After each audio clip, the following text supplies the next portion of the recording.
السلام عليكم ورحمة الله وبركاته. اهلا بيكم النهارده معانا فيديو جديد. عاملين صينية بطاطس بقى تحفة، عايزة اقول لكم خطيرة، طعمها يجيب اخر الشارع يعني ما شاء الله.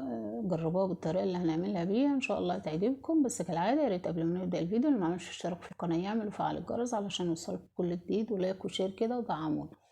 اولا نسمي بسم الله. معايا هنا الفرخة مقطعة على 8 وغسلاها ونقعاها في خل وملح وليمون كده، وبعدين صفيتها حطيتها في المصفى كده تتصفى زي ما احنا شايفين. معايا هنا الخلطة اللي هعملها،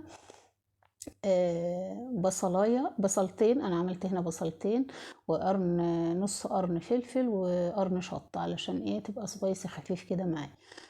وخمس فصوص توم، دول كده حطيتهم كده في الكبة وفرمتهم.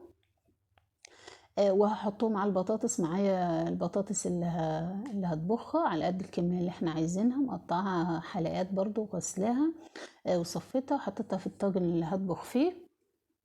ونزلت بالخلطة اللي انا عملتها، الفلفل والبصل والثوم. وبعدين لما فضيتها حطيت في الكب وراها مقطعة هنا 4 حبات طماطم كبار كده مقطعاهم صغير.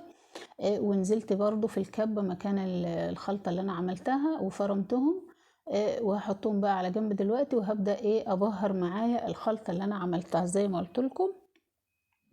انا مقطعه البطاطس وغسلاها وحطها بقى في الطاجن، حطيت الخلطة عليها وهبدأ املحها وابهرها بقى. حطيت ملح، فلفل، كمون، كزبرة، كاري، بابريكا، بهارات كده. التوابل اللي معانا حطيتها كلها كده على الخلطة.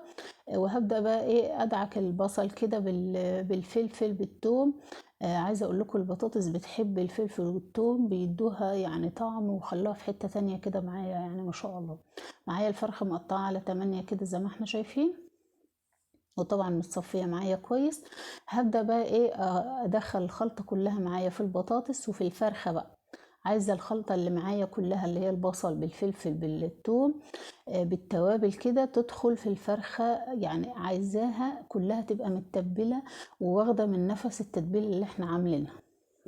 بعد ما تبلتها كده وظبطتها، ويعني البطاطس كلها متبلة بالفرخة كده، التتبيلة كلها دخلت فيها، هنزل بقى ايه بالطماطم اللي معايا اللي انا فرمتها في الكبة. في ناس ما بتحبش تحط طماطم مفرومة على البطاطس، لا احنا بنحب نحط طماطم مفرومة على البطاطس علشان تبقى لونها احمر شوية. حطيت بقى ربع كوباية زيت كده زي ما احنا شايفين، مش عايزين نكتر زيت يعني حاجة بسيطة، معلقتين 3، لان طبعا الفراخ معانا سمينة. فحطيت بس ايه حوالي 3 4 معالق زيت كده بس خفاف. وهحط ايه الصلصة بقى، هبدأ اظبط الصلصة كده مع البطاطس مع الفرخة كده.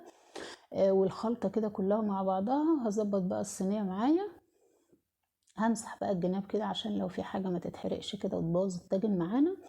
وهغطيه بقى بورق فويل وهدخله الفرن في الرف الوسطاني، والفرن مولع من تحت. هسيبه بقى حوالي ساعة مولع ومتغطي زي ما هو كده حوالي ساعة. بعد ساعة ببدأ ايه اشيل الغطا بقى بتاعه واولع ايه الشواية، او مثلا اشيل الغطا واسيبه شوية وبعدين اولع ايه الشواية عليه تاخد لون ايه اللي احنا عايزينه. بعد كده هنعمل بقى ايه شوية رز بشعرية كده جنب صينية البطاطس.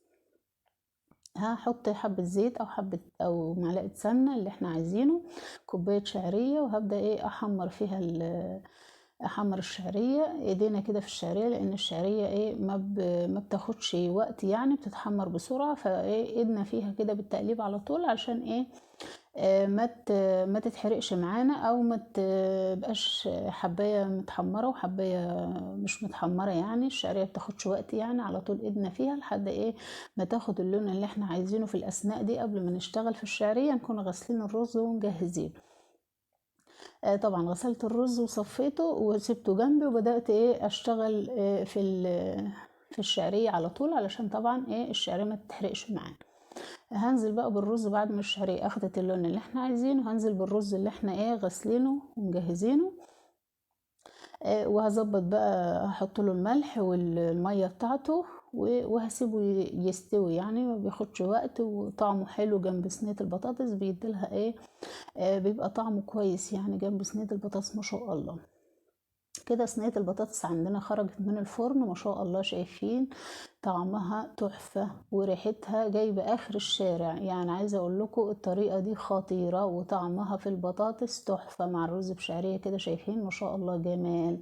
جربوا بقى الطريقة وقولوا لي ايه رأيكم، ولو عجبكم الفيديو ياريت ما تنسوناش في لايك وشير. سلام عليكم.